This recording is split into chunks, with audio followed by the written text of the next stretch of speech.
Railway ஊழியர்கள் இருப்பாங்க. இது எல்லாமே கலந்து இருக்கும். இது வந்து ஒரு கலவை மாதிரி. இப்போது இது டிரைவர் டிபார்ட்மெண்ட்டு அப்படிங்கிறது வந்து எல்லா டிரைவரையும் ஒன்றிணைச்சு நம்ம காட்டக்கூடியது தான் நம்மளோட யூனியன். ரயில் யூனியன்னா அதே சார்ந்த நம்மளோட சங்கம்.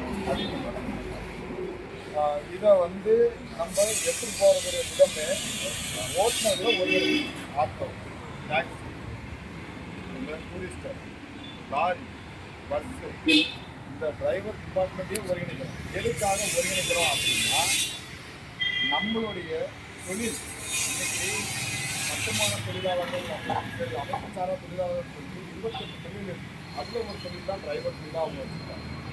அது எந்த இதில் வச்சுருக்காங்க? ஆட்டோ ஓட்டுநர். ஆட்டோ ஓட்டுநர் தொழில் வச்சுருக்காங்க. நம்ம ஆட்டோவாக ஓட்டுறோம். ஆட்டோவுக்கு டேக்ஸ் கம்மி. நம்ம வந்து டூரிஸ்ட் ஓட்டுறோம், டேக்ஸ் கம்மி. லாரி ஓட்டுறோம், அதோட டேக்ஸ் கம்மி. அப்போ டேக்ஸ் அதிகமான வேல்யூபுளாக இருக்கக்கூடிய தொழிலை வந்து காட்டணும். அப்போ நம்ம வந்து ஒரு தொழிலை வந்து காட்டுவோம். எப்படின்னா ஓட்டுநர் தொழிலுங்கிறது வந்து ஒரு தனி ஒரு மோட்டாருக்குன்னா நலவாரியத்தை நம்ம எடுக்கும்போது ஆட்டோ ஓட்டுநர், லாரி ஓட்டுநர், கார் டூரிஸ்டர் ஓட்டுநர், பஸ் ஓட்டுநர் சொல்லி இந்த ஓட்டுநர்களை இத்தனை வகைப்படுத்தணும். இத்தனை வகைப்படுத்தும் போது என்ன ஆகும் பார்த்தீங்கன்னா இன்னைக்கு கொடுக்கக்கூடிய ஒரு சலுகையை அன்னைக்கு சலுகை அதிகமாக உயரும். இன்னும் சொல்ல போனோம்னா ஒரு டிரான்ஸ்போர்ட் டிபார்ட்மெண்ட்டுக்குன்னு ஒரு அமைச்சர் இருக்காங்க. அது எதுக்காக இருக்காங்க? ஒன்லி கவர்மெண்ட்டோடைய போக்குவரத்தை வந்து வரைமுறைப்படுத்த இருக்காங்க. ஆனால் இன்னைக்கு ப்ரைவேட்டாக இருக்கக்கூடிய நம்மளுக்கு வரைமுறைப்படுத்துறதுக்கு ஒரு மினிஸ்டர் இல்லை. மினிஸ்டர் இல்லை. காரணம் நம்மளுடைய தொழிலை வந்து விரிவுபடுத்தலை. அது அரசாங்கத்துக்கு கணக்கு கொடுக்கணும். இப்போது ஓட்டர் ஐடி தராங்க. ஆனால் ஓட்டர் ஐடி கொடுக்கும்போது நம்மளுடைய பர்சன்டேஜ் ஆகும். இன்றைக்கி இந்திய தமிழ்நாட்டில் எலெக்ஷன் நடக்க போகுது. அந்த எலெக்ஷனில் தமிழ்நாடு இத்தனை பர்சன்டேஜ் ஓட்டு வாங்கி பதிவாயிருக்கு, இத்தனை பர்சன்டேஜ் ஓட்டு பதிவாகல அப்படின்னு சொல்லும்போது அந்த பர்சன்டேஜ் அடிப்படையில் தான் வச்சு இவங்க இங்கே ஆக்டிவாக இருக்காங்க, இங்கே ஆக்டிவாக இல்லை அப்படின்னு சொல்ல முடியும். அந்த அடிப்படையில் தான் நம்ம டிரைவர்களை எல்லாரையுமே ஒரே நேர்கோட்டில் ஒன்றிணைக்கணும். அது வந்து பார்த்திங்கன்னா ஆக்டிவ் பண்ணுறோம். டிரைவருடைய தொழிலை வந்து ஆக்டிவ் பண்ண இன்றைக்கி 20 லட்சம் பேர் டிரைவர் இருக்காங்க. டாக்ஸி ஓட்டுநர், ஆட்டோ ஓட்டுநர், இப்போ லாரி ஓட்டுநர்னு சொல்லி ஹெவி பேட்ச் இதை வச்சுக்கோங்க. 20 லட்சம் பேர் இருக்காங்க.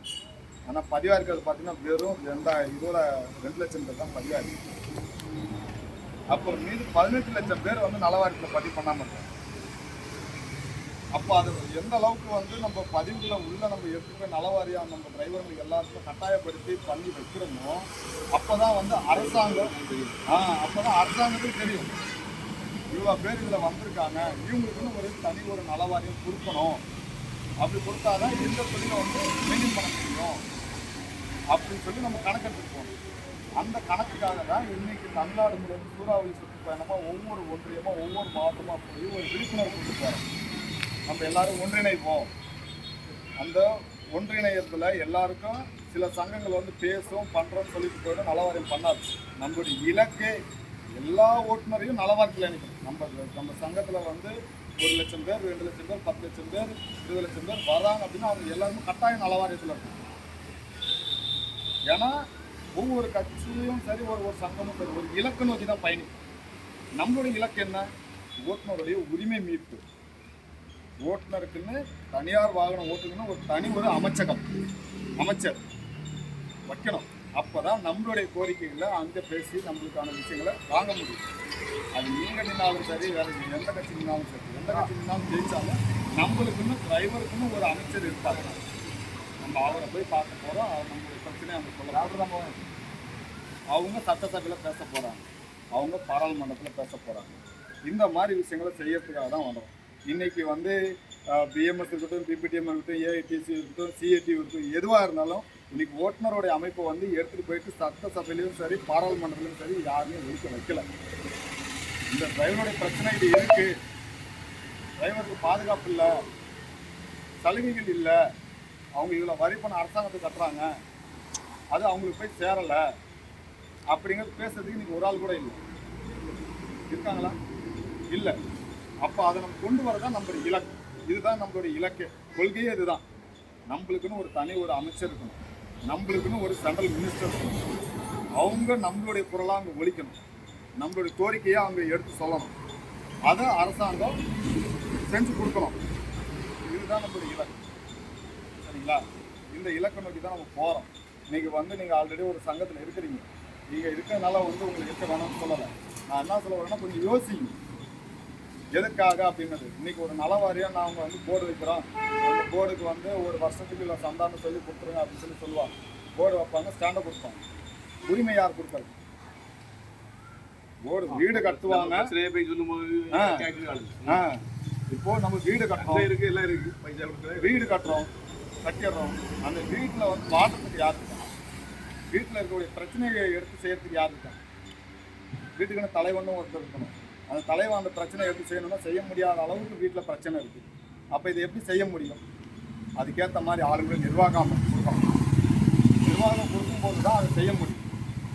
அந்த அடிப்படையில் தான் இன்றைக்கி நம்ம இங்கே வந்திருக்கிறது. சரிங்களா? இன்றைக்கி எத்தனையோ சங்கங்கள் கோடி இருந்தாலும் சங்கத்தில் இருக்காங்க, இங்கே நிற்க வேணாம்னு சொல்லி போகலாம். நாங்கள் அதுக்கு வரல. சங்கத்தை கண்டு பயந்தும் நாங்கள் இல்லை. நாங்கள் சொல்லுறது நம்ம ஓட்டுநருக்குன்னு ஒரு தனி ஒரு அமைச்சர் இருக்கணும்.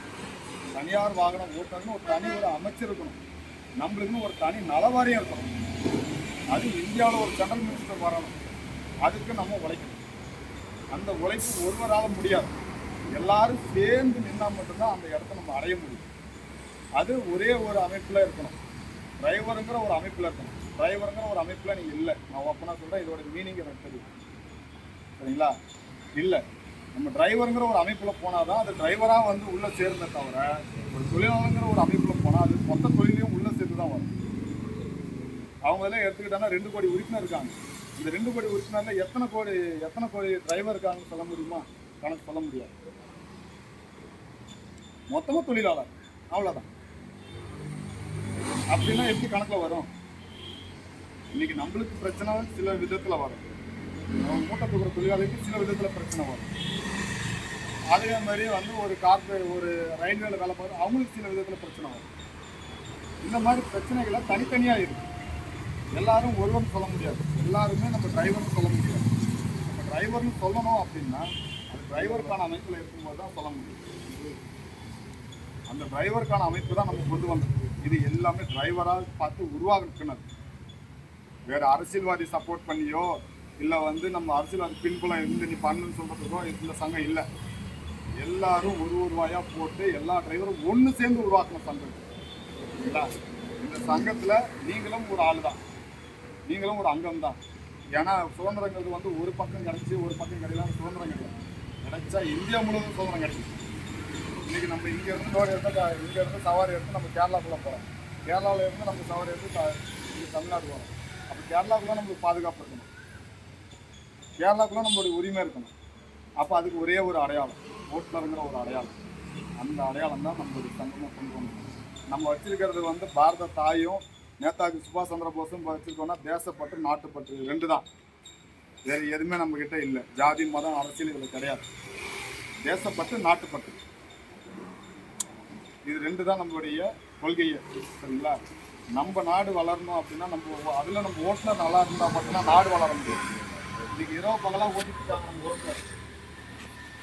அப்போ அதுக்கான வளர்ச்சி யாருக்கு? நம்மளுடைய உழைப்புக்கு இன்னும் சப்போர்ட் கிடைச்சா இன்னும் எந்த அளவுக்கு வளருவோம்? வளர்ச்சி இருக்குல்ல. சப்போர்ட் இல்லாமல் தானே நம்ம வந்து வீழ்ந்து கிடக்குறோம்.